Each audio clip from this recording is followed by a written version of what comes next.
அது கண்டிப்பா ஏற்றுக்கொள்ள முடியாது. பிரதானத்துவம் இந்த கூட்டத்தில் கூட்டப்பட்டது. ஏன் இவ்வளவு பெரிய ஒரு கன்ஃபியூஷன்? நான் ரொம்ப சிம்பிளான ஒரு பர்சன். அவருக்கு வேற எந்த விதமான ரைட்ஸும் கிடையாது. என்ன வேணா இருக்கட்டும்ங்க. புதிய தலைமுறை நேயர்களுக்கு வணக்கம். நேர்பட பேசு நிகழ்ச்சிக்கு உங்களை வரவேற்கிறோம். தமிழக பாஜக தலைவர் நயினா நாகேந்திரன் டெல்லிக்கு சென்றிருக்கிறார். மத்திய உள்துறை அமைச்சர் அமித்ஷாவை சந்திப்பதற்காக ஏற்கனவே அவரை சந்தித்துவிட்டு வந்திருக்கிறார் பாஜகவின் முன்னாள் மாநில தலைவர் திரு அண்ணாமலை. இப்படியான சூழல் நிலவிக் கொண்டிருக்க 15ஆம் தேதி அமித்ஷா தமிழகம் வர இருக்கிறார் என்ற தகவலும் இருக்கிறது. அவருடைய வருகை சொல்லக்கூடிய செய்தி என்ன? கூட்டணி கட்சிகளுக்கும் பிற கட்சிகளுக்கும் என்ன தகவல் இருக்க போகிறது என்பதான கேள்விகள் எழுகின்றன. இந்த கேள்வியின் அடிப்படையில தான் இன்னைக்கு நாம நேர்பட பேசு நிகழ்ச்சியை கட்டமைச்சிருக்கோம். டெல்லியில் தலைவர்களை சந்தித்த நயினார், தமிழகம் வரவிருக்கும் அமித்ஷா, கூட்டணி வலுவாகும் என்று கூறும் அண்ணாமலை, முடிவை டிசம்பர் 24ஆம் தேதிக்கு தள்ளி போட்ட பன்னீர்செல்வம், என்ன யோசனையில் இருக்கிறார் அமித்ஷா என்பது குறித்த தலைப்பு. நம்மோடு அரங்கத்தில் கருத்துரையாளர்கள் மூவர் இணைந்திருக்கிறார்கள். பத்திரிகையாளர் திரு பிரியன் அவர்கள், அரசியல் ஆய்வாளர் திரு பெருமாள்மணி, வழக்கறிஞர் திரு சி அக்னீஸ்வரன், தொலைத்தொடர்பு மூலமாக நம்மோடு இணைந்திருக்கிறார் பத்திரிகையாளர் திரு சுவாமிநாதன். நால்வருக்கும் வணக்கம். முதலாவதாக திரு பிரியன், ஓபிஎஸ் டிடிவியை சந்தித்துவிட்டு அண்ணாமலை அமித்ஷாவை சந்திச்சிருக்காரு. பழனிசாமியை சந்தித்துவிட்டு அமித்ஷாவை நயினா நாகேந்திரன் சந்திக்க இருக்காரு. இந்த சூழல்ல 15ஆம் தேதி அமித்ஷாவும் தமிழகத்துக்கு வர இருக்காரு. 15ஆம் தேதி கூட்டம் நடக்கும்னு சொன்ன ஓ பன்னீர்செல்வம் 24ஆம் தேதிக்கு அதை ஒத்தியும் வச்சிருக்காரு. என்னதான் நடக்குது என்டிஏல? இல்லை, அதாவது ஓபிஎஸ்சியும் தினகரனையும் சந்தித்து விட்டு அமித்ஷாவை சந்தித்தார் அண்ணாமலை. அண்ணாமலைக்கு ஒரு அசைன்மெண்ட் கொடுக்கப்பட்டிருக்கு. அது ஓபிஎஸ்ஸை அதிமுகக்குள்ளே கொண்டு வரணும், தினகரனை என்டிஏ கூட்டணிக்குள்ளே கொண்டு வரணும். அதான் அசைன்மெண்ட்டு அப்படின்றது தான் பொதுவான ஒரு பேச்சு. பட் என்னுடைய கருத்தில் அண்ணாமலைக்கு அந்த அசைன்மெண்ட் கொடுக்கப்படலை என்பது தான். ஆக்சுவலாக அந்த அசைன்மெண்ட் அவர் கொடுக்கப்படலை. அது ஒரு மீடியா கட்டமைப்பு, ஒரு மீடியா கட்டமைப்பு. அது அவர் கொடுக்கப்படலை. ஏன் கொடுக்கப்படலைன்றதுக்கு காரணம் சொல்கிறேன். அன்றைக்கி கூட சொன்ன, மறுபடியும் சொல்கிறேன். தினகரனும் இவரும் ஓபிஎஸும் பாராளுமன்ற தேர்தலில் பாஜக கூட்டணியில் இருந்தாங்க. அண்ணாமலை அவர் சேர்த்தார், அதெல்லாம் கரெக்டு. அந்த தேர்தலுக்கு அப்புறம் அண்ணாமலையோட மாநில தலைவர் பதவி பறிக்கப்பட்டது. அது காரணம் எடப்பாடின்றது அண்ணாமலையோட எண்ணம். ஸோ அவருக்கு ஒரு அரசியல் எதிரியே எடப்பாடி இருக்கார்.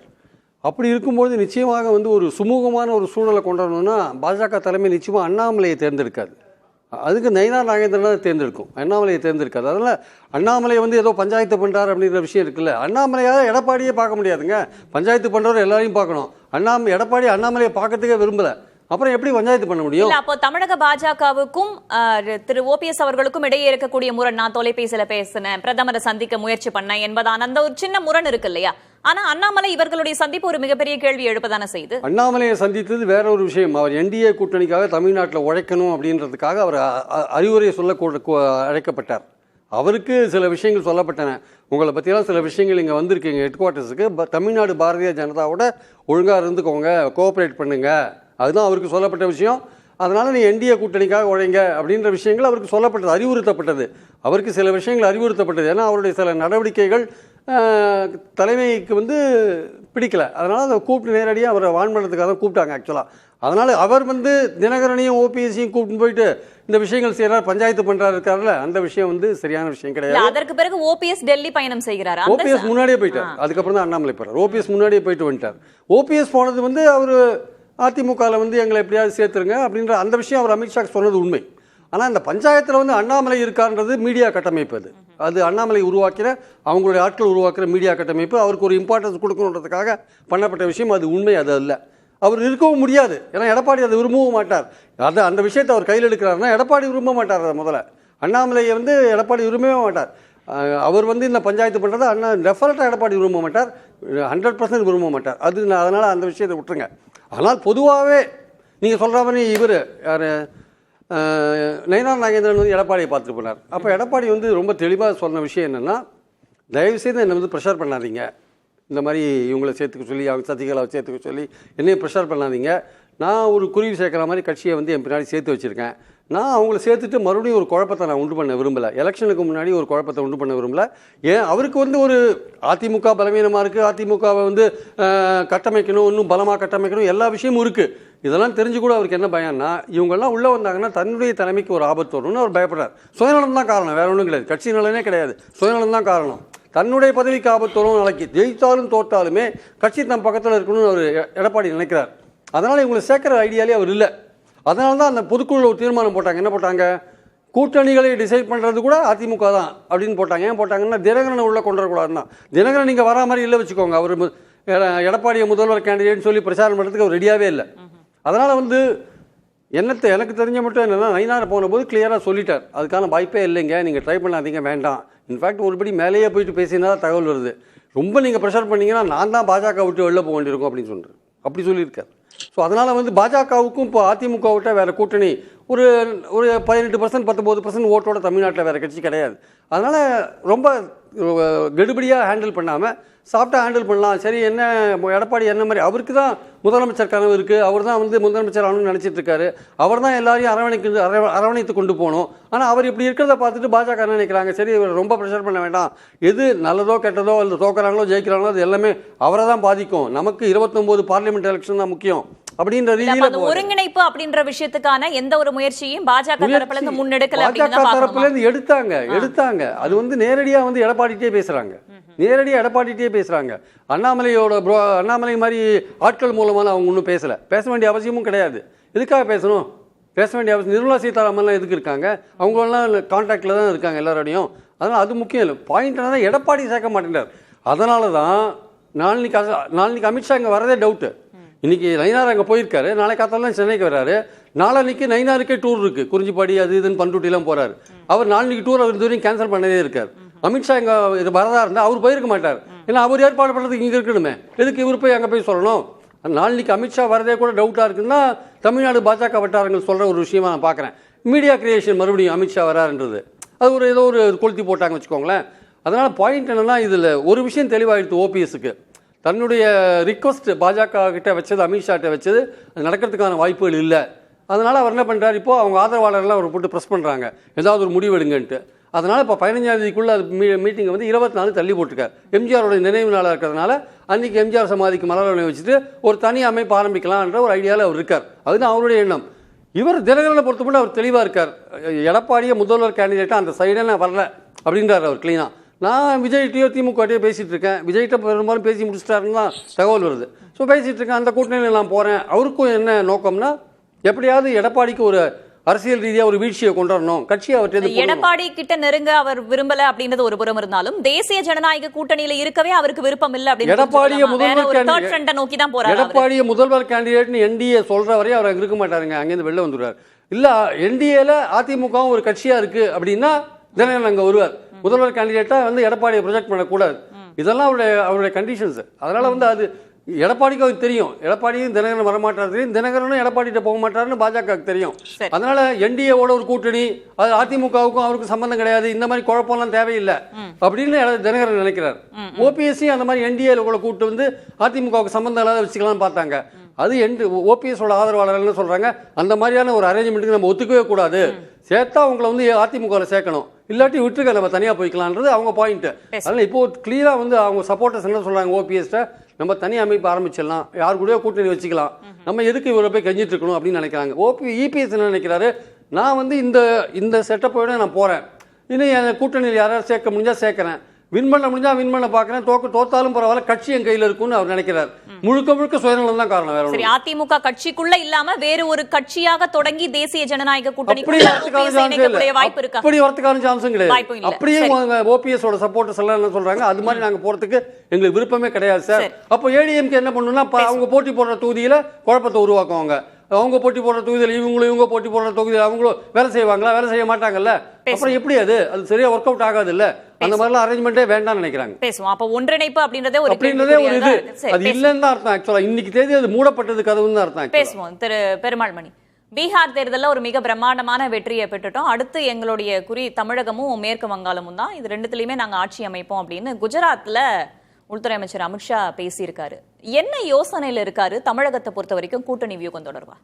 இல்லை, இப்படி அவங்க சொல்றது என்டிஏ வந்து அடுத்தடுத்து வரக்கூடிய தேர்தல்களில் அவங்க எப்போவுமே சொல்கிறதான். இப்போ மகாராஷ்டிரா தேர்தலுக்கு முன்னாடி இப்படி சொன்னாங்க, ஹரியானா தேர்தலுக்கு முன்னாடி அப்படி சொன்னாங்க, ஈவன் தெலுங்கானாலையும் அவங்க அப்படி தான் ஒரு லைன் எடுத்தாங்க. அதனால் என்னென்னா, ஒரு தேசிய கட்சி அவங்க வந்து அடுத்து எந்த மாநில தேர்தல் வந்தாலும் அந்த மாநிலத்தில் நாங்கள் வந்து வென்று ஆட்சியை பிடிப்போம் அப்படின்னு சொல்கிறது அவங்க இயல்பாக சொல்லக்கூடியது தான். இதில் குறிப்பாக இதில் என்னென்னா, மேற்கு வங்காளத்தில் அவங்க பாராளுமன்றத்தில் நல்லா பண்ணுறாங்க, சட்டமன்றத்தில் அவங்களுக்கு வந்து போதுமான அளவுக்கு இடம் கிடைக்காம போகுது. ஆனால் தமிழகம் அப்படி இல்லை. அவங்களுக்கு பாராளுமன்றத்திலையும் எதிர்பார்த்த அளவுக்கு இடம் வர்றதில்ல, சட்டமன்றத்திலையுமே எதிர்பார்த்த அளவுக்கு இடம் வர்றதில்ல. அதனால் ஒரு தேசிய கட்சியில் ஒரு முக்கியமான தலைவராக இன்றைக்கு அவர் இது சொல்வதுங்கிறது அவர் எல்லா தேர்தலும் ஒட்டி சொல்கிறது தான். ஆனால் இங்கே என்னென்னா என்டிஏ கூட்டணி இன்றைக்கி என்னவா இருக்குது அப்படிங்கிறதான் இங்கே நாம் பார்க்க வேண்டியதாக இருக்குது.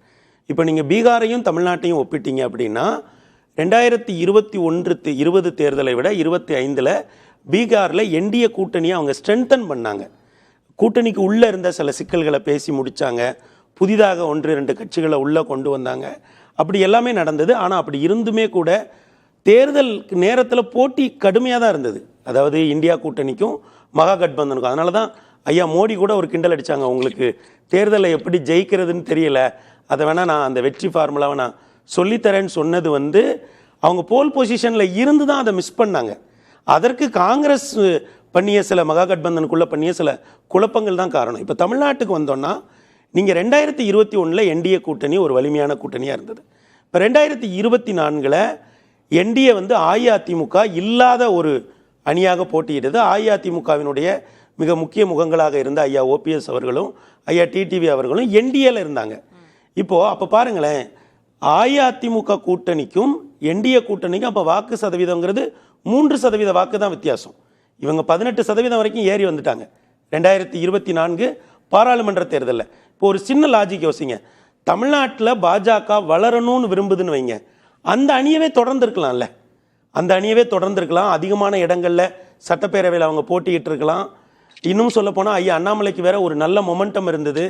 அந்த அடிப்படையில் நான் சொல்றது 2024 பாராளுமன்ற தேர்தலில் இருந்த என்டிஏ அணி பாராளுமன்ற தேர்தலோட அந்த கூட்டணி வியூகத்தையும் சட்டமன்ற தேர்தலோட கூட்டணி வியூகத்தையும் ஒரே தட்டில் வச்சு அதான் எப்ப என்னன்னா அப்போ முதல்வர் வேட்பாளராக ஐயா ஓபிஎஸ் கூட அறிவிச்சு 2026 தேர்தலுக்கு அவங்க அந்த ஸ்ட்ராட்டஜியை ஃபாலோ பண்ணியிருந்தாங்கன்னா, பாஜக நீண்ட காலமாக ஒன்று சொல்லிட்டு இருக்காங்கல்ல, தமிழ்நாட்டில் நாங்கள் அதிக இடங்களை போட்டியிடணும், நாங்கள் வளரணும்னு நினைக்கிறோம் அப்படிங்கிற அந்த கூற்று உண்மையாக இருந்திருக்கும். ஆனால் அவங்க என்ன பண்ணுறாங்க, இந்த கூட்டணியில் இருந்து புதிதாக அஇஅதிமுகவோட ஒரு கூட்டணியை உருவாக்குறாங்க.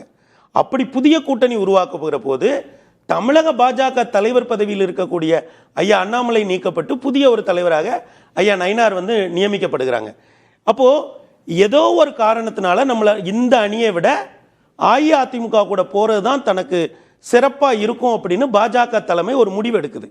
சிக்கல் அங்கே தான் வருது. என்னன்னா, இப்போ அவங்க அஇஅதிமுக கூட போனதுக்கு பிறகு 70 இடங்களோ 60 இடங்களோ எப்படி போட்டியிட முடியும்?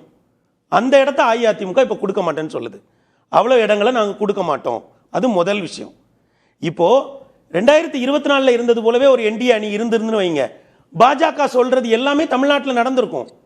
நீங்க 2024 இருந்த கூட்டணியை உங்க கூட உங்க தலைமையை ஏற்றுக்கொண்டு உங்களுக்கு 18% வாக்குகள் வரைக்கும் பெற்று தந்த எல்லாரையும் விட்டுட்டு அஇஅதிமுக கூட போயிட்டு, அஇஅதிமுக இப்ப என்னோட இது என்டிஏ, இங்க நாங்க இது என்டிஏ அணி, இந்த கூட்டணிக்கு தலைவர் ஐயா எடப்பாடி பழனிசாமி.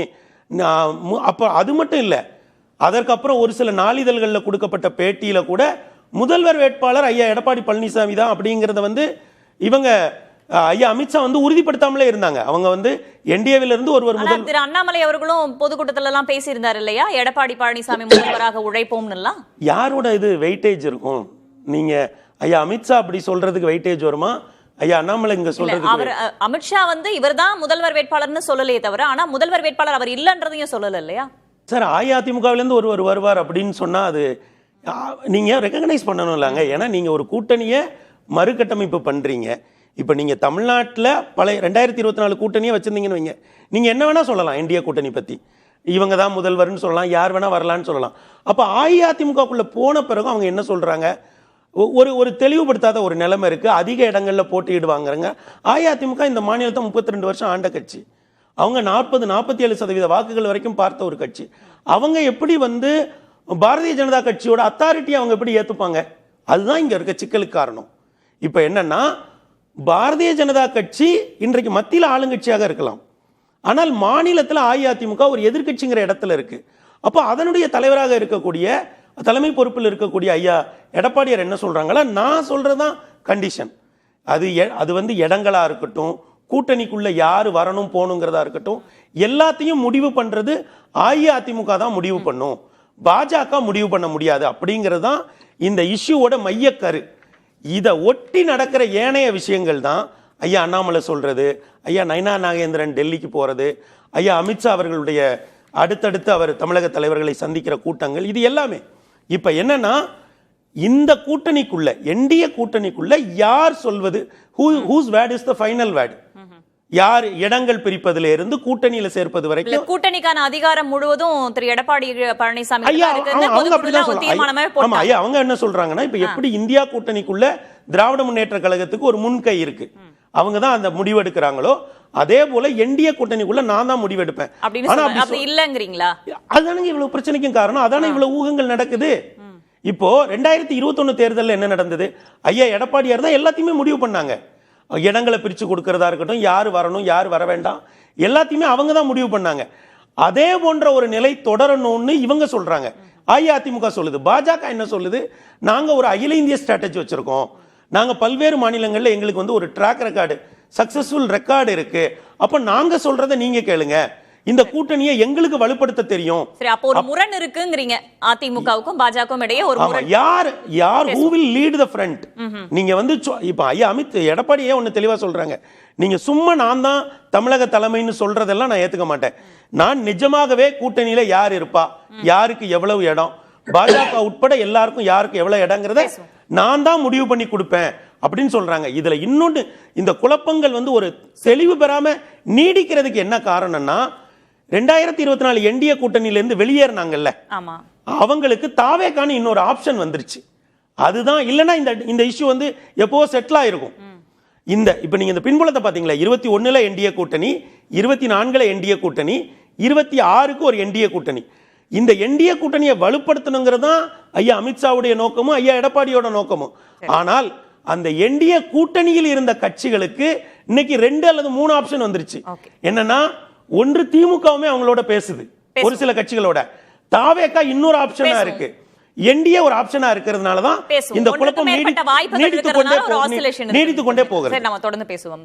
திரு சுவாமிநாதன், தொடர்ச்சியா இருக்கக்கூடிய நகர்வுகளை பார்க்கிறோம். திரு அண்ணாமலை அவர்கள் அமித்ஷாவை சந்திச்சது, நயினா நாகேந்திரன் சந்திக்க போறது, என்ன யோசனையில இருக்காரு அமித்ஷா?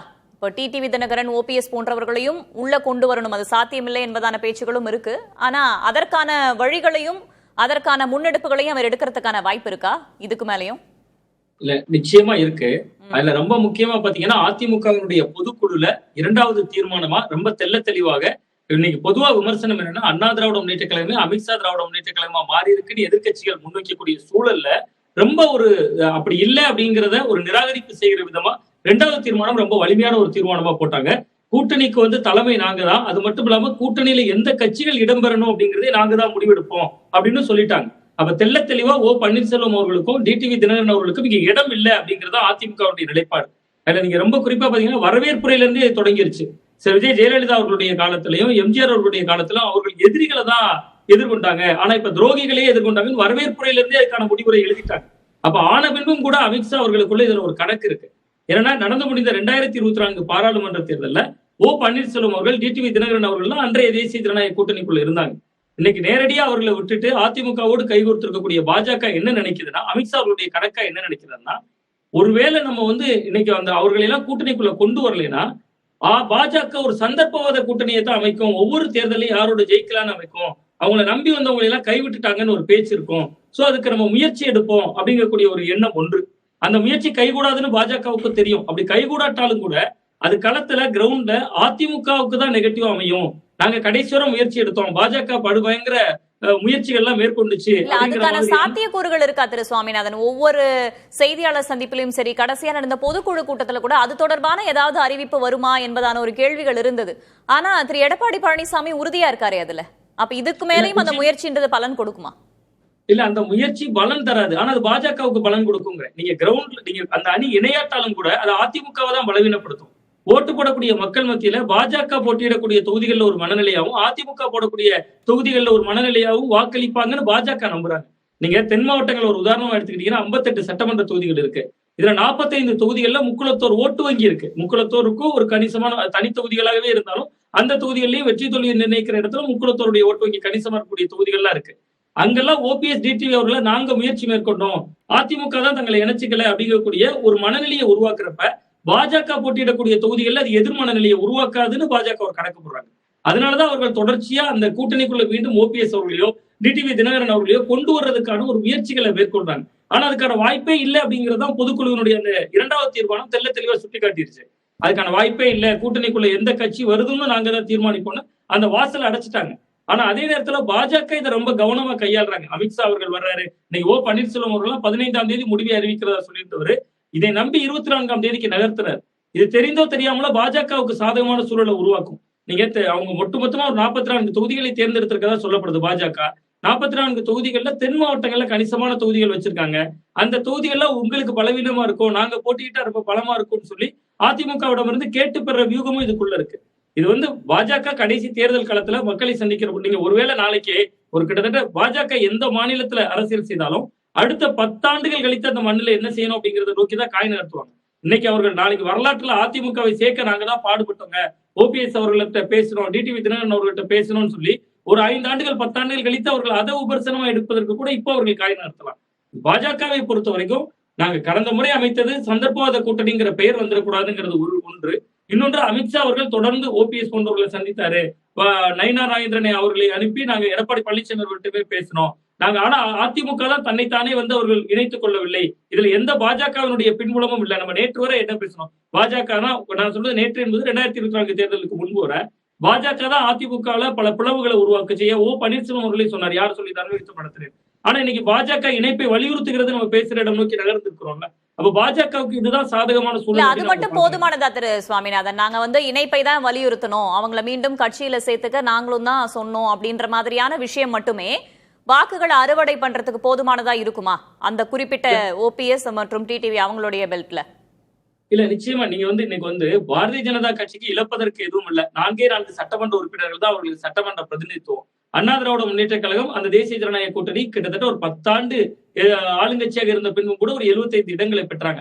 அப்ப அண்ணா திராவிட முன்னேற்ற கழகத்துக்கு தான் அடுத்த ஆட்சி கட்டிலையை நோக்கி நெருங்கணும். பாஜக தான் அவங்களோட வியூகமே அதுதான் நான் சொல்றேன். அவர்கள் என்னன்னா முக்குளத்தோர் கணிசமா இருக்கக்கூடிய தொகுதிகளை அதிமுக இந்த இடத்துல போட்டியிட்டா ஓபிஎஸ் டிடிவியால உங்களுக்கு பிரச்சனை ஏற்படலாம், கூடுதல் தொகுதிகள் வாங்குவதற்கான ஒரு வாய்ப்பா இதை பயன்படுத்துறாங்க. அது பாஜகவுக்கு சாதகமான சூழலை தானே ஏற்படுத்தும். நீங்க 44 தொகுதிகள் தேர்ந்தெடுத்திருக்காங்களா, அதுல பெரும்பான்மையான தொகுதிகள் ஓபிஎஸ் டிடிவி போன்றவர்களுக்கு செல்வாக்கு இருக்கக்கூடிய தொகுதிகள். இதை அதிமுகவிடமிருந்து வாங்கி விடுவது 4 இருக்கக்கூடிய சட்டமன்ற பிரதிநிதித்துவத்தை 5 ஆக்கினா கூட அது பாஜகவுக்கு லாபம் தானே. அவர்களுக்கு இழப்பதற்கு எதுவுமே இல்லை இந்த ஸ்டேட்ல. அவர்களுக்கு இது ஒரு வியூகம் தானே. எதிர்காலங்கள்ல ஒரு 10 ஆண்டுகள் கழித்து அரசியலை திரும்பி பார்க்கிறவர்கள் அதிமுகவுடைய ஒற்றுமைக்காக பாஜக பாடுபட்டதா ஒரு வரலாறு பேசப்படும்ல, அந்த வரலாற்றை உருவாக்குவதற்கு ஒரு முயற்சி பண்ணாங்க. மற்றபடி அமித்ஷா இங்க வருவதனால எந்த கணக்கும் மாறிவிடாது. பன்னீர்செல்வம் அவர்களும் டிடிவி தினகரன் அவர்களும் ஒரு ஓபிஎஸ் அவர்கள் தனி கட்சியே தொடங்கினாலும் அது விஜய் என்கிற ஒரு வாய்ப்பாக கூட இருக்கலாம். அதுதான் இருக்குமே ஒழிய இவர்கள் இந்த கூட்டணிக்குள்ள இணைப்பதற்கான ஒரு வாய்ப்பே இல்லை. இன்னொன்று, பிரியன் சார் சொன்ன ஒரு பாயிண்ட் மிக மிக முக்கியமான ஒரு பாயிண்ட். அண்ணாமலை அவர்களுக்கு இந்த அசைன்மெண்ட் கொடுக்கப்பட்டிருக்கிறதா என்பது ஒரு கேள்விக்குறிதான். அவருக்கு இன்னைக்கு இழந்து போன தன்னுடைய அதிகாரத்தை மீட்டெடுக்கணும். அப்ப அவரே ஓபிஎஸ் டிடிவி போன்றவர்களை தொடர்ந்து சந்திக்கிறார். டிடிவி தினகரன் அவர்களை வீட்டிற்கே அழைத்து விருந்து கொடுக்கிறார். பன்னீர்செல்வம் அவர்களை ஒரு கல்யாண வீட்டுல சந்திக்கிறார். இதெல்லாம் முக்கியத்துவம் வருது. அப்ப அவங்க டெல்லி தலைமையின் கவனத்தை ஈர்க்கிறதுக்கு அவரும் முயற்சி பண்றார். அதிமுகவை தவிர இதுல எல்லாருமே அரசியல். டெல்லி தலைமையுடைய அறிவுறுத்தலின்படி அதெல்லாம் நடக்கல. அப்படிதான் டெல்லி தலைமையினுடைய அறிவுறுத்தல் அது பிரியன் சார் அவர்கள் குறிப்பிட்டதை போல நயினா நாகேந்திரன் போன்றவர்களை வைத்தே முடிச்சுடுவாங்க. நீங்க அமித்ஷா அவர்களே அழைத்து பேசிட்டார்ல பன்னீர்செல்வம் அவர்களை, அதுக்கப்புறம் ஒரு செகண்ட் சாய்ஸ் ஒன்று இருப்பதற்கான வாய்ப்பு மிக குறைவுதான். ஆனா அண்ணாமலை அவர்கள் முயற்சி எடுப்பார். ஓபிஎஸ் டிடிவி போன்றவர்கள் இந்த கூட்டணிக்குள்ள கொண்டு வந்தா தான் ஒரு மாநில தலைவராக இருக்கிற பொழுது எப்படி இருந்தமோ அந்த பெயர் கிடைக்கும்ல. அவருக்கு வரலாற்றுல நிச்சயமா அதிமுக பக்கம் இவர்களே கூட்டிட்டு வந்துட்டாங்க. அது நடக்கவே நடக்காது. எடப்பாடி பழனிசாமி அவர்களுக்கும் அண்ணாமலை அவர்களுக்கும் முரண் இருக்கிறது.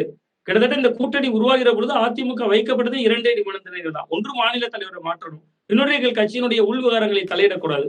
உள்விவகாரங்களை தலையிடக்கூடாது என்பது முதல்ல வலியுறுத்தல் தான். அது அமித்ஷா அவர்கள்ட்ட கேட்கப்பட்ட போதே சொன்னார், எந்த கட்சியினுடைய உள்விவகாரங்களையும் நாங்கள் தலையிட மாட்டோம்னு சொல்லியிருந்தார். அது ஒரு பக்கம் வலியுறுத்தல் என்கிற குரல். இப்ப அவங்க வலியுறுத்தல் என்பதை தாண்டி அதை ஒரு தீர்மானமாகவே நிறைவேற்றிட்டாங்க. எங்களுக்கு கூட்டணி கட்சியை முடிவெடுக்கிற அதிகாரம் கூட கூட்டணி கட்சியா கூட வர முடியாதுங்கிற டோரையும் இவங்க க்ளோஸ் பண்ணியிருக்காங்க. அப்ப ஏறக்குறைய அமித்ஷா அவர்களுடைய கணக்கு என்பது இங்க பாஜகவினுடைய எண்ணிக்கையை உயர்த்துவது, இங்க இருக்கக்கூடிய அவப்பெயர்களை மாற்றுவது, இதை தாண்டி வேற இதுக்குள்ள இருக்க முடியாது அப்படின்னு தான் சரி, உட்கட்சி விவகாரங்களை தலையிட இல்லைனாலும் இடையிடையே அதிமுகவோட மூத்த தலைவர்கள் டெல்லி சென்று அமித்ஷாவை சந்தித்தார்கள் என்ற செய்தியையும் இந்த நேரத்தில் நம்ம உற்று நோக்க வேண்டியதா இருக்கு. நம்ம தொடர்ந்து பேசலாம் திரு சுவாமிநாதன். திரு அக்னீஸ்வரன், கூட்டணி அமைந்தாலும் கூட அதிமுகவுக்கும் பாஜகவுக்கும் ஒரு முரண் தொடர்ந்துகிட்டே இருக்கு, அதுதான் இத்தனை விஷயங்களுக்கும் காரணம் அப்படின்னு திரு பெருமாள் மணியை குறிப்பிட்டாரு. அப்படிதான் இருக்கா சூழல்? அதுக்கு அதிமுக கடுகளவும் பொறுப்பல்ல, காரணமும் அல்ல. அதிமுக காரணம் அல்லன்னு சொல்ற மேடம். இருக்கா இல்லையா? இல்லை இல்ல. காரணம் இல்லைன்னா இல்லைன்னா அர்த்தம்.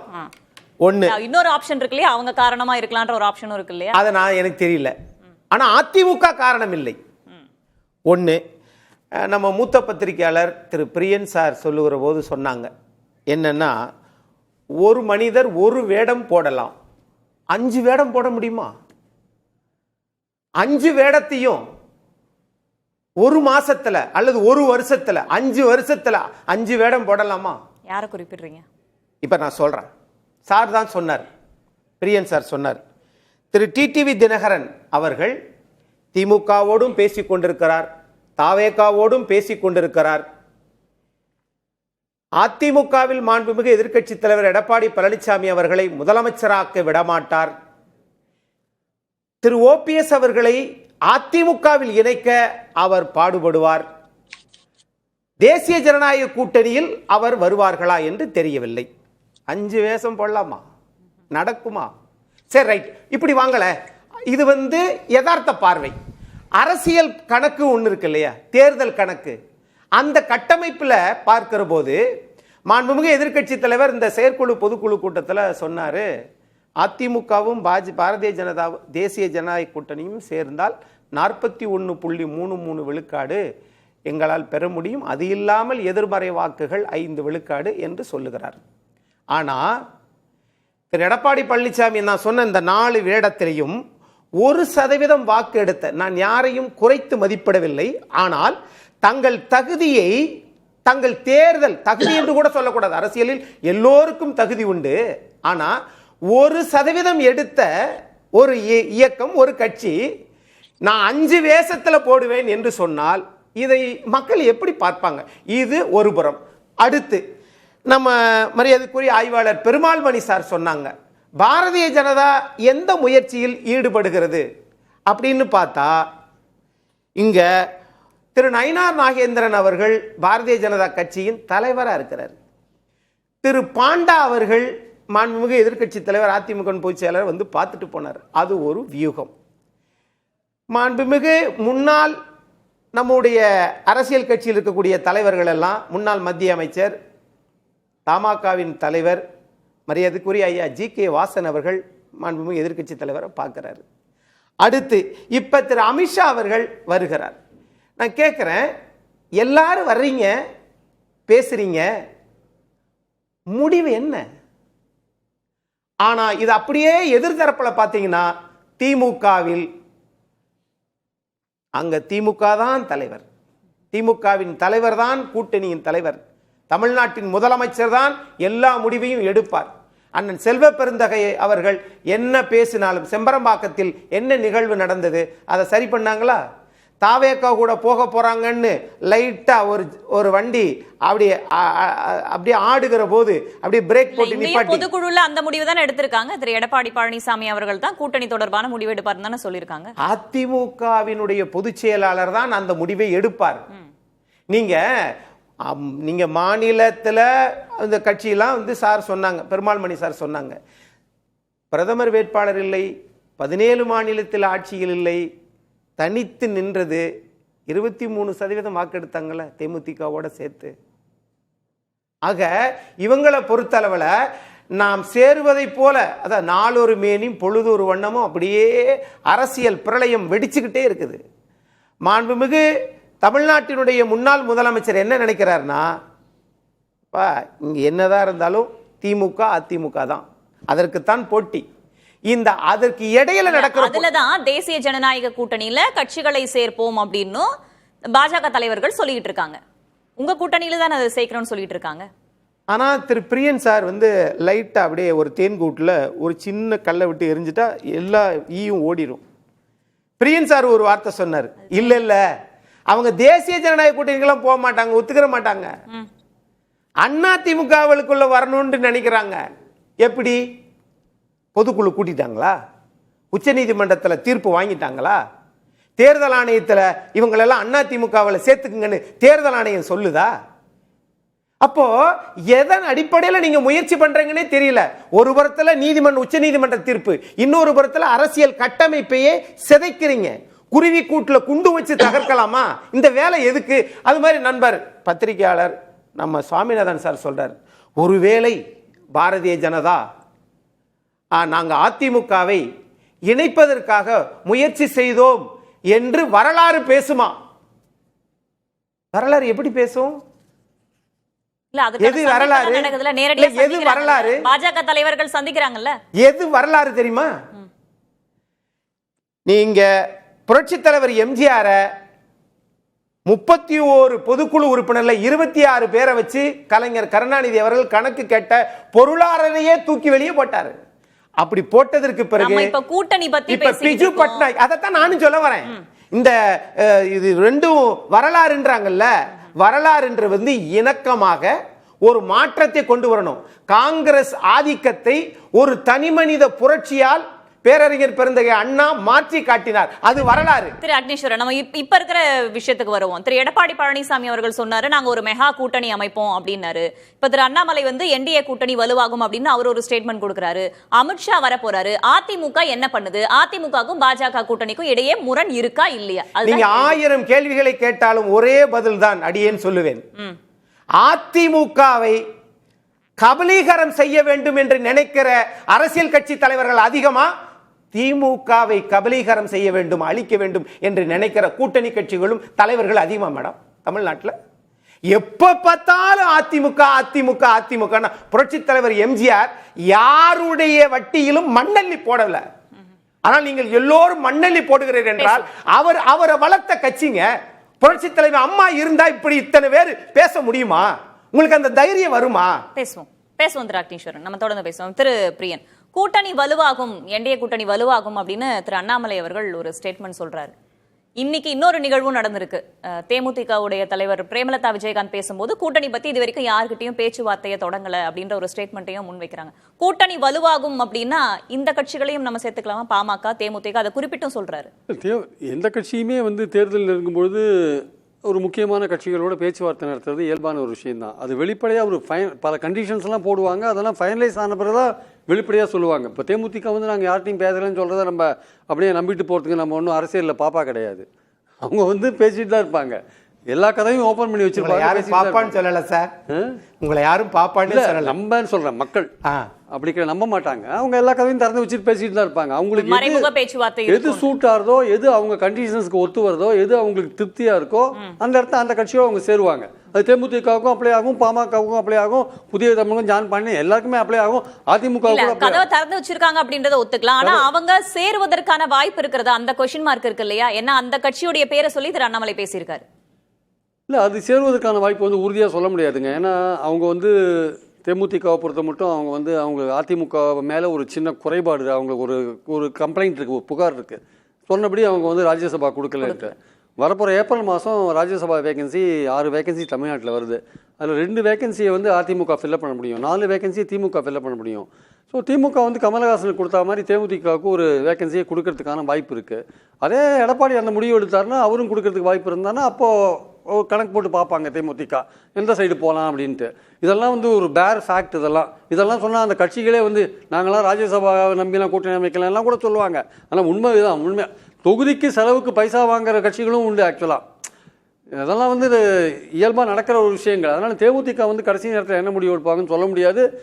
இப்போ நமக்கு தெரிஞ்ச விஷயம் என்னன்னா, பாமக அன்புமணி அவர் பாஜகவுடைய கூட்டணி போறதுக்கான வாய்ப்புகள், என்டிஏ கூட்டணிக்கு போறதுக்கான வாய்ப்புகள் பிரகாசமா இருக்கு. அதுல எந்த சந்தேகமும் கிடையாது. சமீபத்துல தாவேகாவுடைய சில தலைவர்களை நேரடியா போய் ஒரு ஆர்ப்பாட்டத்துக்கு தான் அழைப்பு, அதுக்காக தான் சந்திச்சோம் அப்படின்னு சொன்னாங்க. அதுல ஏதாவது ஒரு உள்குத்து இருக்கிறதுக்கான வாய்ப்பே கிடையாது. ஏன்னா தாவேகா இல்ல அதுக்கான கதவையும் திறந்து வச்சிருக்காங்க அப்படின்னு அதாவது பார்க்க முடியாதா? பாஜக அன்புமணி தலைமையில் இருக்கிற பாமக எந்த சூழ்நிலையிலையும் வந்து பாஜக விட்டுட்டு போகிறதுக்கான வாய்ப்புகள் இருக்கிற மாதிரி எனக்கு தெரியல.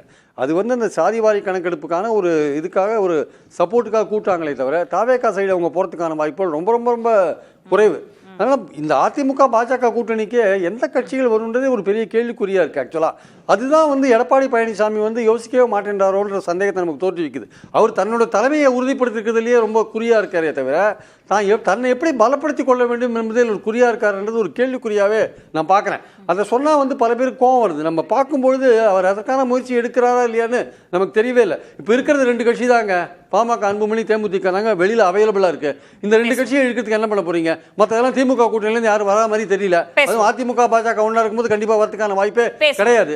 திரு பெருமாள்மணி, தேமுதிக பாமக உள்ளிட்ட கட்சிகள் இன்னும் கூட்டணியில இணையாம இருக்காங்க. திரு பிரியன் அவர்கள் சொன்ன மாதிரி பாமகவுக்கு இருக்கக்கூடிய அன்புமணி பாமகவுக்கு இருக்கக்கூடிய ஒரே ஆப்ஷன் பாஜக கூட்டணி தானே மேம்? இவங்க எல்லாருக்குமே நீங்க இந்த போன என்டிஏ கூட்டணி இருக்குல்ல மேம், 2024 என்டிஏ கூட இருந்தாங்கல்ல, அவங்க யாருமே இன்னும் பாஜக கூட உள்ள இடத்த உறுதிப்படுத்தலை மேம்.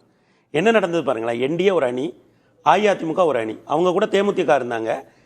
என்டிஏல பாஜக அப்படியே போய் அஇஅதிமுக கூட சேர்ந்துட்டாங்க.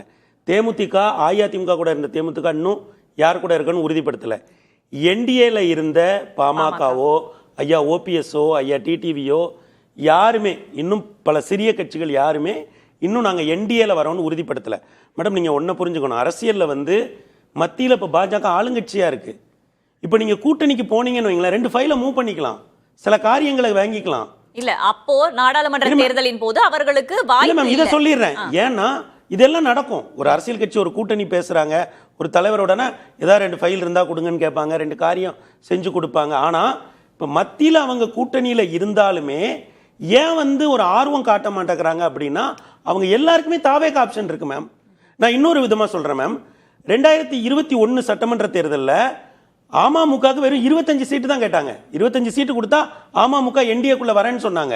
ஆனா அன்னைக்கு அஇஅதிமுக ரொம்ப வலிமையா வந்து, அன்னைக்கு இரட்டை தலைமை ரொம்ப வலிமையா வந்து நாங்க அவங்களை எடுத்துக்க மாட்டோம்னு சொல்லிட்டாங்க. அப்ப என்னன்னா, அப்ப அவங்களுக்கு வேற ஆப்ஷனே இல்லை. இன்னைக்கு என்னன்னா மேம், என்டிஏ கூட்டணியில இருந்த கட்சிகளா இருக்கட்டும், இல்ல அஇஅதிமுகவோட இருந்த தேமுதிகவா இருக்கட்டும், இல்ல அஇஅதிமுக இருந்து பிரிந்து சென்ற ஐயா டிடிவியோ ஐயா ஓபிஎஸ்ஓ, இவங்க எல்லாருக்குமே தாவேகாங்கிற ஒரு புது ஆப்ஷன் வந்திருக்கு. அவரு வந்து இன்னைக்கு வந்து ஒரு 20-25% வாக்குகள், அதாவது ஒரு அவர் அன்டெஸ்டட் அன்ப்ரூவ்டு. ஆனா நம்ம அவரை பொசிஷன் பண்ணி பார்ப்போம்ல, ஒரு தலைவர்கள் அவரை பொசிஷன் பண்ணி பார்ப்பாங்க, வாக்கு என்ன இருக்கு. அப்போ அத கட்சிகள் ஏத்துக்குமா? பாமக மாதிரியான தேமுதிக மாதிரியான கட்சிகள் அதனாலதான் இவ்வளவு சைலன்ஸ் இருக்கு. இல்லனா அந்த கூட்டணி உறுதியாயிருமே. உங்களுக்கு இப்ப நம்ம வந்து மேம் அவர் 5 பொசிஷன்லயும் பொசிஷன் பண்ணலாம், 10லயும் பண்ணலாம், 25லயும் பண்ணலாம். இப்ப என்னன்னு பாருங்களேன், கடந்த வார ரேட்டிங், நம்ம தொலைக்காட்சி நியூஸ் ரேட்டிங் எடுத்து பாருங்க, விஜய் வெளியில வர்றது வரைக்கும் சாதாரணமா இருந்தது. இப்ப எல்லாமே வந்து 50ல, அதாவது ஃபர்ஸ்ட் பிளேஸ்ல வந்த சேனல் 50ல இருந்தது, போன வாரம் 80ல, விஜய் வந்த வாரத்துல 80ல போய் நிக்குது. அப்ப செய்திகளை பார்க்கறவங்க எண்ணிக்கையே கூடுது. அதாவது மேம், நீங்க ஒரு லீடர் வரும்போது வெவ்வேறு களங்களை நீங்க கிராஸ் ஸ்டடி பண்ணாதான் இது புரிய முடியும். அப்ப என்னன்னா மேம், விஜய வந்து இந்த கட்சிகள் எல்லாருமே ஒரு தலைவரா நினைக்கிறாங்க, ஒரு கட்சியா நினைக்கிறாங்க. ஐயா பண்ருட்டி ராமச்சந்திரன் சொன்னார்ல, தாவேகாவோட போனா அரசியலா நம்ம வந்து நகர்த்திடலான்னார்ல, அதனாலதான் என்டிஏ கூட்டணியில் இருந்த கட்சிகள் ஒரு கனத்த மௌனம் காக்கின்றன. அதே நேரம் திமுக கூட்டணியில் இருந்த காங்கிரஸ் இவ்வளவு சலசலப்பை உண்டாக்குவதற்கும் தாவேகா தான் காரணம். பேசுவோம் திரு பெருமாள்மணி. கூட்டமும் பார்வைகளும் ஓட்டாக மாறுமா அப்படின்ற கேள்விதான் நம்ம பேசுவோம். திரு சுவாமிநாதன், தேமுதிக பாமகவுக்கு ஒரு ஆப்ஷன் இருக்கு, தாவேகான்ற ஒரு ஆப்ஷன் இருக்கிறதுனாலதான் அவங்க இன்னும் என்டிஏ அப்படின்ற கூட்டணியை ப்ரிஃபர் பண்ணாம இருக்காங்கன்னு பாக்கணுமா?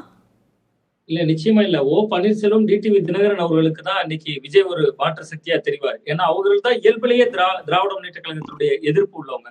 தேமுதிகவை பொறுத்த வரைக்கும் அவங்க வந்து எந்த அணி ஜெயிக்குதோ அதுல இடம்பெற வேண்டிய தேவையும் கட்டாயமும் அவங்களுக்கு இயல்பிலேயே இருக்கு. ஏன்னா கிட்டத்தட்ட 2006ல தனித்து போட்டி, 2011ல அண்ணா திராவிட முன்னேற்ற கழகத்தோட அணி சேர்கிற பொழுது அவங்களுக்கு எதிர்கட்சி தலைவர் என்கிற ஒரு உயர்ந்த இருக்க வரைக்கும் வந்துச்சு. கிட்டத்தட்ட 2016ல ஒரு சட்டமன்ற உறுப்பினர் கூட வரல, 21ல ஒரு சட்டமன்ற உறுப்பினர் கூட வரல. 10 ஆண்டுகள் அவர்கள் எந்த விதத்திலையும் சட்டமன்றத்துக்குள்ளே நுழைய முடியாத இடத்துல இருக்காங்க. அப்ப கடந்த முறையில ஒரு பரிச்சாத்த முறையில தான் திமுக அதிமுக இல்லாத ஒரு கூட்டணிக்குள்ளதான் இடம்பெற்று இருந்தாங்க 2021. அதனாலதான் அவர்களுக்கு ஒரு படுதோல்வியை சந்திச்சாங்க. அதனால இந்த முறை திமுக அல்லது அதிமுக என்பதுல தேமுதிக ரொம்ப உறுதியா தான் இருப்பாங்க. அதுல அண்மையில கூட அவங்க வந்து ராஜ்யசபா சீட்டை பத்தி எல்லாம் பேசுற பொழுது கூட 26ல எங்களுக்கு தரேன் தான் அண்ணா திராவிட முன்னேற்ற கழகம் சொல்லியிருந்தாங்க அப்படின்னு தான் சொல்லியிருந்தாங்க. சோ தேமுதிக பாமக இயல்பா அண்ணா திராவிட முன்னேற்ற கழகத்தோடு வருவதற்கான ஒரு வாய்ப்பு தான் இருக்கு. அதுல தேமுதிக மட்டும்தான் திமுக இன்னொரு சாய்ஸா இருக்கலாம். பாட்டாளி மக்கள் கட்சி அன்புமணி ராமதாஸ் அவர்களுக்கு நிச்சயமா அந்த பிரிவுக்கு அண்ணா திராவிட முன்னேற்ற கழகம் தான் ஒரு வாய்ப்பா இருக்கும் அப்படின்னு பாக்குறேன். வேற சிறு கட்சிகளை அதிமுகவால இணைக்க முடியும். டாக்டர் கிருஷ்ணசாமி போன்றவர்களை, ஜான் பாண்டியன் போன்றவர்களை, அது போன்று இருக்கிறவர்களை கொஞ்சம் பேச்சுவார்த்தைகள் நடத்தி அவர்கள் கூட்டணிக்குள்ள கொண்டு வரக்கான ஒரு வாய்ப்பு இருக்கு. இன்னொன்று, நான் முதல் சுற்றுல பேசினதை வைத்து அக்னியண்ணன் ஒரு விஷயம் குறிப்பிட்டாங்க. இதெல்லாம் வரலாறா அப்படின்னு கேட்டிருந்தாங்க. வரலாறு என்பது ஒவ்வொரு தேர்தலுடைய வெற்றியும் தோல்வியும் காலத்தால் பதிவு செய்யப்பட வேண்டிய ஒரு வரலாறு தான். ஒரு 10 ஆண்டுகள் கழித்து யாரோ ஒருவர் தேர்தல் வரலாறுகளை எடுத்து படிக்கிறப்ப 2026 சட்டமன்ற தேர்தல் வெற்றி பெற்றாலும் சரி, தோல்வி பெற்றாலும் சரி, அது ஒரு அணிகள் இணைந்ததா, இணையலையா, இணைந்தால் என்ன காரணம், இணையவிட்டால் என்ன காரணம், அதுல பாஜக முயற்சி எடுத்தாங்களா இல்லையா என்பது வரலாற்று மாணவர்களுக்கு, நாளைக்கு அரசியலை ஆய்வு செய்யக்கூடியவர்களுக்கு அது நிச்சயமா வரலாறு தான். அதனால வரலாறு என்பது ஒரு வெற்றியோடு மட்டுமே தொடர்புடையதல்ல. தோல்வி அடைந்தாலும் வரலாறு தான், வெற்றி பெற்றாலும் வரலாறு தான். சோ அண்ணா திராவிட முன்னேற்ற கழகத்தை பொறுத்த வரைக்கும் தேமுதிக பாமக விருப்பமாக ஒரு வருவதற்கான ஒரு வாய்ப்பு இருக்கும் அப்படின்னு தான் பாக்குறேன். அதை தாண்டி அவர்களால் வேற கூட்டணி அமைக்க முடியாது. ஒருவேளை விஜய் அவர்கள்ட்ட தேமுதிக போகணும்னா, நம்ம நீண்ட காலமாக எல்லாரும் பரவலான காங்கிரஸ்குள்ளே இன்னொரு எதிர்ப்பு குரல் இருக்குன்னு சொல்றது போல, காங்கிரஸ் ஏதாவது போய் அப்படியே விஜய் கிட்ட வேற ஏதாவது அணிகளோ ஒரு பெரிய கூட்டணிகளோ அமைந்தா தேமுதிகவுக்கு வெற்றி முக்கியம். அதற்கு பின்பு மட்டும்தான் போவாங்க. அதற்காக தான் காத்திருக்காங்க. விஜயால் வேறு கூட்டணியை அமைக்க முடிகிறதா, வேறு யாராவது வலுவான நபர்கள் வர்றாங்களா, வந்தால் தேமுதிக போன்ற கட்சிகள் போவாங்க. ஆனா அப்படி வராத சூழல்ல அவர்களுடைய சாய்ஸ் முக்கியமா அதிமுகவா இருக்கும். திமுகவா கூட இருக்கலாம். ஏன்னா நீங்க முதல்வர் மு க ஸ்டாலின் அவர்கள் கூட பிரேமலதா விஜயகாந்த் அவருடைய இல்லத்துல அண்மையில் அவருடைய தாயார் நினைக்கிறவர் மரணித்திருந்த பொழுது அவங்க தர்மபுரியில இருந்து போறதுக்கு முன்பாகவே இவர் போயிட்டார் அவங்க வீட்டுக்கு. சோ அந்த கணக்கெல்லாம் நம்ம வைத்து பாக்குறப்ப திமுக ஒரு தோழமைக்காக பார்க்க முடியாதா? அதான் தோழமைக்காக தான் இருந்தால் அதுதான் சொல்றேன். அந்த அளவுக்கு தோழமை இருக்கிற பொழுது தோழமை ஒரு கூட்டணி தோழமையாக மாறுவதற்கான ஒரு வாசலம் இருக்குல்ல இயல்பாகவே. நல்ல ஒரு நட்புறவோடு இருக்கிறது அப்படிங்கிற அந்த உறவு நிலையை சொல்றேன். சோ அது திமுக அதிமுக இரண்டில் ஒரு கட்சியோட தான் தேமுதிக போவதற்கான வாய்ப்பு இருக்கு. விஜய் அவர்களை இன்னைக்கு பயன்படுத்தி எல்லா கட்சிகளுமே தங்களுடைய பேர வலிமையை உயர்த்த முடியும். விஜய் அவர்களால் ஒரு பெரிய கூட்டணியை உருவாக்க முடியும் அப்படிங்கறதா எனக்கு தோன்றல. சரி, திரு அக்னீஸ்வரன், உங்களுடைய பதில் என்னது மேடம்? உங்களை நோக்கி தான் ஒரு கேள்வி எழுப்பினார். என்ன கேள்வி சொன்னார்? அந்த வரலாறு தொடர்பான கேள்வி. இல்ல, வரலாறுன்றது மற்றவர்களை வாழ வைக்க வேண்டும். அதனால நான் வாழ வைக்கிறது மாதிரி பண்ணக்கூடாது. அது மக்களுக்கும் தெரியும். ஆனால் புரட்சித் தலைவர் எம்ஜிஆர் மறைந்த போது, அம்மையார் ஜெயலலிதா அரசியலுக்கு வருகிற போது, ஜார்ஜே பிரிந்த போது, அன்றைக்கு வலுவான காங்கிரஸ் கட்சி மத்தியில் இருந்தபோது, ஆஹா புரட்சித் தலைவர் போயிட்டாரு, அதிமுகவை நம்ம கன்வெர்ட் பண்ணிக்கலாம் அப்படிலாம் அவர்கள் ஒருபோதும் ஆக்கிரமிக்கவில்லை. ஒண்ணு. ஆனால் அம்மையார் ஜெயலலிதா இறந்ததுக்கு பிறகு சரி அங்க வாக்கு வங்கி அதிகம், விட்டுட்டு போயிடுவாங்க, வேற மாநிலங்கள் வேற. இது 100 ஆண்டு கால வளர்ச்சியில் வந்த நீதி கட்சியின் தொடர்ச்சி. அப்படிதான் நான் பார்க்கிறேன். இதை மட்டும் சொல்லி முடிச்சிடறேன். நம்ம பெருமாள் மணி சார் சொன்னாரு, எனக்கு டைம் இல்லைன்னா அடுத்து பேசும். சொல்லுங்க. பெருமாள் மணி சார் சொன்னாரு, அண்ணன் பண்ருட்டி ராமச்சந்திரன் ஐயா அவர்கள் இப்படி சொல்றாரு அப்படின்னு சொல்லி. ஐயா பண்ருட்டி ராமச்சந்திரன் அவர்கள் பாட்டாளி மக்கள் கட்சி உருவாக்குவதற்கு காரணமாக இருந்தார். பேராசிரியர் தீரன், ஐயா பொன்னுசாமி, தலித் எழுமலை இவர்கள் எல்லாம் காரணமாக இருந்தார்கள் பாட்டாளி மக்கள் கட்சி உருவாக. அதே ஐயா பண்ருட்டி ராமச்சந்திரன் அவர்கள் தேமுதிக உருவாக காரணமாக இருந்தார். அது மாதிரி அவர் ஒரு சட்டமன்ற உறுப்பினராக இருந்த விருத்தாச்சலத்தில் இருந்த ஐயா கேப்டன் விஜயகாந்த் அவர்களை எதிர்க்கட்சி தலைவராக கொண்டு வரக்கூடிய ஆற்றல் அவருக்கு இருந்தது. இன்றைக்கு அந்த கட்சி போய்விட்டது. அந்த கட்சி அதிமுகவுடன் கூட்டணி வச்சுச்சு. இப்ப தாவேகாவுக்கு ஆதரவாக இருக்கிறார்கள் என்றால் நீங்கள் புரட்சி தலைவர் எம்ஜிஆரால் வளர்க்கப்பட்டவர்கள். சரி, இப்போதைக்கு கதையை பேசுவோம். திரு எடப்பாடி பழனிசாமி அவர்கள் ஒரு மெகா கூட்டணி அமைப்பேன் அப்படின்னு சொன்னார். இன்னும் 4 மாதங்கள் தான் இருக்கு தேர்தலுக்கு. எப்ப அந்த கூட்டணி எதிர்பார்க்கலாம்? எப்பொழுது வேண்டுமானாலும் அது அமையலாம். அதை அவர் பார்த்துக் கொள்வார். ஆனால் அந்த இயக்கத்தில் எல்லோரும் என்பது வேற. அதிமுக திமுக என்கிற கட்சிக்குள் யார் மூக்கை நுழைத்தாலும், எந்த கட்சி மூக்கை நுழைத்தாலும் தமிழ்நாட்டு மக்கள் ஏற்றுக்கொள்வார்களா என்று எனக்கு தெரியவில்லை. திரு பிரியன், என்டிஏ கூட்டணி தற்போது என்னவா இருக்கு, என்னவா மாறப்போகுது அமித்ஷாவோட வருகைக்கு பிறகு? சுருக்கம். கண்டிப்பா, அதாவது என்டிஏ கூட்டணியை வலுவாக மாற்றணுன்றது அமித்ஷாவுடைய நோக்கம். அது வலுவாக மாற்றுறதுக்கான நடைமுறை சிக்கல்கள் நிறைய இங்கே இருக்குது. ஆக்சுவலாக அதை களையிறது ரொம்ப கஷ்டமான காரியம். அதுக்கு நிறைய விட்டு கொடுத்தல்கள்லாம் தேவை. அது எடப்பாடி பழனிசாமி தரப்புலேருந்தும் விட்டு கொடுக்க வேண்டிய அவசியம் இருக்குது. தினகரன் தரப்புலேருந்து விட்டு கொடுக்க வேண்டிய அவசியம் இருக்குது. ஓபிஎஸ் தரப்புலேருந்து விட்டு கொடுக்க வேண்டிய அவசியம் இருக்குது. எடப்பாடி பழனிசாமி இந்த மாநாட்டு பொதுக்குழுவில் ஒரு தீர்மானம் போட்டிருக்கணும். ஆக்சுவலாக விலகி போனவர்கள், கட்சியை விட்டு நீங்கவர்கள்லாம் ஒன்றா வந்தீங்கன்னா திமுகவை தோற்கடிக்கிறதுக்கு இதாக இருக்குன்ற மாதிரி ஒரு தீர்மானம் போட்டு தன்னுடைய மனசில் இந்த மாதிரி கட்சியை பலப்படுத்த விரும்புகிறேன்னு ஒரு விஷயத்தை சொல்லியிருக்கலாம். சொல்லலை. அட்லீஸ்ட் இப்போ பாஜக ட்ரை பண்ணாங்கன்னா குறைஞ்சபட்சம் அட்லீஸ்ட் தினகரன் தன்னுடைய முடிவை மாற்றிட்டு சரி பாஜக திமுகவை தோற்கடிக்க வேண்டும் என்ற ஒரு எண்ணத்தில் வந்து முதல்வர் இவரை வந்து எடப்பாடி முதல்வர் கேண்டிடேட்டாக சொல்லாமல் அவரை வந்து ஒரு முக்கியமான தலைவராக வச்சு நினச்சிட்டு ஒரு பிரச்சாரம் பண்ணுறதுக்கான முயற்சியில் அவர் இறங்கலாம். எல்லாம் யாரும் ஏற்றுக்கிற மாட்டாங்க. இல்லை, நீங்கள் ஏற்றுக்காதீங்க. இன்னொரு விஷயம் வந்து நீங்க அழுத்தம் கொடுக்காதீங்கன்ற சொல்ல வரேன். நீங்க சொல்லக்கூடாது எனக்கு. you cannot compel me like that. அப்படி கிடையாது. You cannot compel me like that. You keep quiet. You keep quiet. You cannot compel me. அதே மாதிரி தான் அதிமுகவை you cannot compel institution. இல்ல எனக்கு எப்படி அவர் சொல்ல முடியும்? எனக்கு எப்படி அவர் சொல்ல முடியும்? சொல்லுங்க திருப்பி. நான் வந்து முதலமைச்சரா கொண்டு வர நீங்க எப்படி சொல்ல முடியும்? நீங்க சொல்ல முடியும். நீங்க எனக்கு சொல்ல முடியாது. திமுகவுல நான் என்ன பேசுறேன்? திமுக தலைவர் அப்படி முதலமைச்சர் வேட்பாளர் இல்லன்னு பிரியன் சார் சொல்றாரு. என்ன பேசணும் நீங்க சொல்ல முடியாது. அப்ப பிரியன் சார் வந்து திமுக தலைவர் மு.க. ஸ்டாலின் அவர்கள் முதலமைச்சர் வேட்பாளர் சொல்லுவாரா? நான் என்ன பேசிட்டு இருக்கேன்? ஒரு நொடி அவர் கருத்து அவர் என்கிட்ட ஒரு கேட்டாங்க, நான் அதுக்கு பதில் சொல்லியிருக்கேன். நான் சொல்றேன் என்டிஏ என்ன பண்ணணும்? அதிமுகவுக்கு மட்டும் சொல்றாங்க. ஆனா உங்க நேரத்துல அவர் குறுக்கிடல. ஒரு நொடி. என்டிஏ அதிமுக பத்தி தான் பேசுங்க. ரெலவெண்டா பேசணுங்க. எங்க திமுக பத்தி பேசுவோம், அதை பத்தி பேசுவாங்க. இப்ப என்டிஏ அதிமுக பத்தி தான் பேசு. அதிமுக தலைமையில தான் என்டிஏ. அத முதல்ல சொல்லுங்க நீங்க. நான் இதுக்கு முன்னாடி பேசினேன். பாருங்க என்ன you cannot dictate me. You cannot dictate. You can't dictate the institution of ADMK. I can say அது ஒரு public institution. அது ஒரு public institution. அது ஒரு public institution. அதுக்காக வாய்ப்பு வந்தா there is a restriction.